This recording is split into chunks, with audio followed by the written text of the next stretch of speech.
Hello friends, welcome to Nice Commerce. आज का हमारा टॉपिक जो है वो है interest on drawings.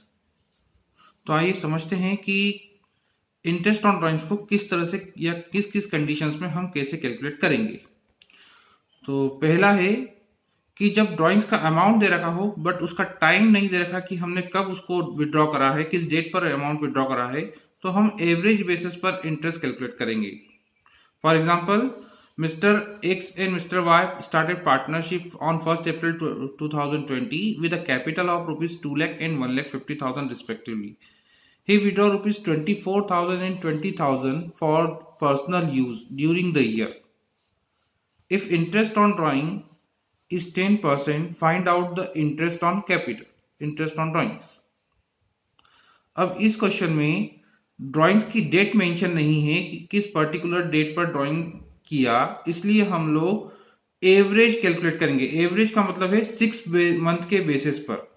For example 24,000 का ड्राइंग है एक्स का, इनटू रेट है 10% अपॉन 100, तो ये हो गया 2,400 फॉर ईयर। और अगर इसको एवरेज कर लें मतलब 6/12 या 1/2, तो ये 1,200 रुपीज आ जाएगा। ऐसे ही हमने y के लिए भी कैलकुलेट करा, 20,000 into 10/100 into 6/12 that is 1,000 rupees. तो ये पहला केस था जब ड्राइंग की डेट नहीं दे रखी हो तो हम एवरेज बेसिस पर कैलकुलेट करेंगे। एवरेज बेसिस का मतलब है 6/12 या 1/2। अब नेक्स्ट में अगर पर्टिकुलर डेट दे रखी है तो हम उसके अकॉर्डिंग टाइम पीरियड कैलकुलेट करके इंटरेस्ट कैलकुलेट करेंगे। For this x If X withdraw rupees 24,000 on 1st July 2020 and Y withdraw rupees 20,000 on 1st October 2020, find out the interest on drawings. Account is closed on 31st March 2021. तो यहाँ पर X ने 1st जुलाई 2020 को drawing किया और account close हो रहा है 31st March 2021. That's why they use 9 months for such amount. Therefore, interest is calculated for 9 months. तो 24,000 into 10/100 into 9/12, तो ये आएगा 1800. सिमिलरली Y ने जो ड्राइंग किया वो 1st अक्टूबर 2020 को किया and the account is close 31st March. Then they use only for 6 months. So interest on drawing is calculated for 6 months. So 20,000 into 10/100 into 6/12 that is 1,000.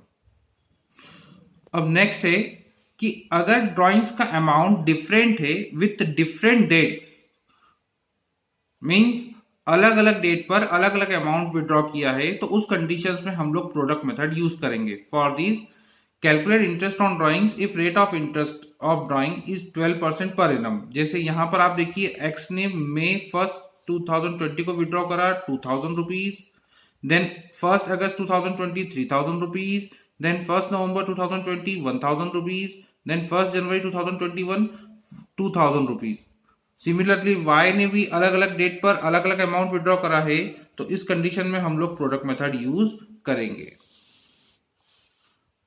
So how to calculate product method, तो आप देखिए सबसे पहले हम x के लिए देखते हैं। तो डेट का कॉलम बनाया, date, amount, period and then product. जो एक्स है उसका ड्राइंग्स का डेट अलग अलग है, मई, अगस्त, नवंबर, जनवरी। तो हमने मई, अगस्त, नवंबर, जनवरी और फिर अमाउंट विड्रॉ जो है उसकी एंट्री कर ली। अब हम 1st मई से 31st मार्च तक का टाइम पीरियड गिनेंगे। तो 1st मई से 31st मार्च तक का टाइम पीरियड होता है 11 मंथ। अगस्त से 31st मार्च तक का टाइम पीरियड होता है 8 मंथ्स। नवंबर से 31st मार्च तक का टाइम पीरियड होता है 5 मंथ्स। और जनवरी से 31st मार्च तक का टाइम पीरियड होता है 3 मंथ, जनवरी, फरवरी और मार्च। ऐसे नाउ हम लोग अमाउंट और पीरियड का मल्टीप्लाई करेंगे और अमाउंट और पीरियड का मल्टीप्लाई करके हमें प्रोडक्ट मिल जाएगा और फिर हम प्रोडक्ट का टोटल लगा देंगे। अब बारी है इंटरेस्ट कैलकुलेट करने की। तो इंटरेस्ट कैलकुलेट करेंगे तो sum of product into rate upon 100 into 12।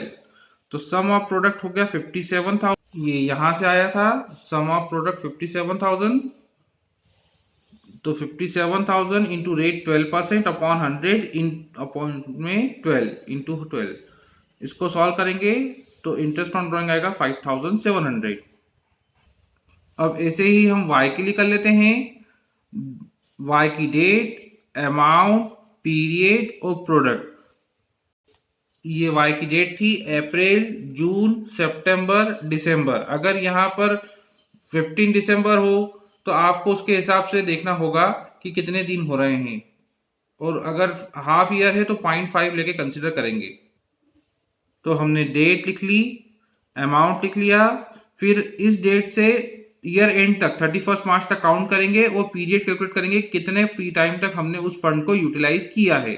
जैसे अप्रैल से 31 मार्च 12 मंथ, जून से 10 मंथ, सितंबर से 7 मंथ और दिसंबर से 4 मंथ। फिर अमाउंट और पीरियड का मल्टीप्लाई करेंगे, now it is said to be product, और फिर प्रोडक्ट का टोटल लगा देंगे, that is called sum of product. अब इसको हम फॉर्मूला में पुट कर देते हैं, interest equals to sum of product into rate upon 100 into 12। तो 61,000 इंटू 12 अपॉन 100 इंटू 12 सॉल्व करा तो 610 रुपीज।